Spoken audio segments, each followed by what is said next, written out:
infections focused on Chlamydophila psittaci, the obligate intracellular bacterium that causes psittacosis, parrot fever. Transmission occurs via inhalation of dried secretions from infected birds, especially parrots, parakeets, and poultry. Each question has 5 choices, includes treatment, and provides rationale for both correct and incorrect options. Question 1. Bird exposure and pneumonia. A 43-year-old man presents with fever, dry cough, and headache for 5 days. He also complains of myalgias and mild shortness of breath. He works at a pet shop and spends a lot of time with parrots and other exotic birds.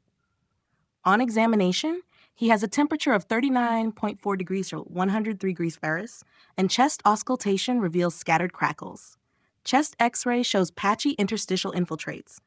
CBC shows a normal WBC count, and LFTs show elevated transaminases. Which of the following is the most likely causative organism?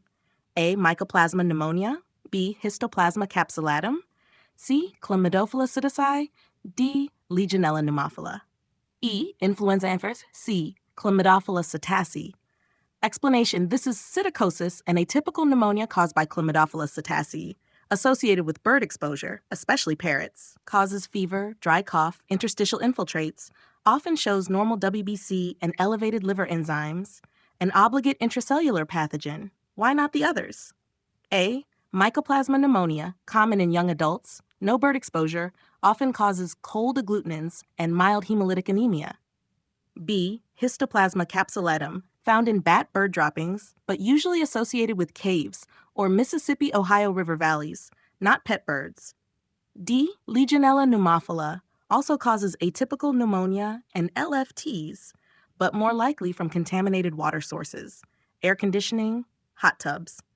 E. Influenza A virus, causes upper respiratory symptoms, myalgias, and rapid onset, but is not associated with bird handling or LFT elevation. Question 2. Treatment choice. A 36-year-old woman develops fever, chills, and dry cough after cleaning the cage of her sick pet parrot. She is diagnosed with psittacosis after serologic testing. She has no significant past medical history and is not immunocompromised. Which of the following is the most appropriate treatment? A. Amoxicillin. B. Azithromycin. C. Doxycycline. D. Ceftriaxone. E. Ciprofloxacin. C. Doxycycline. Doxycycline is the first-line treatment for Chlamydophila psittaci infections. It is effective against obligate intracellular organisms and penetrates cells well. Why not the others? A.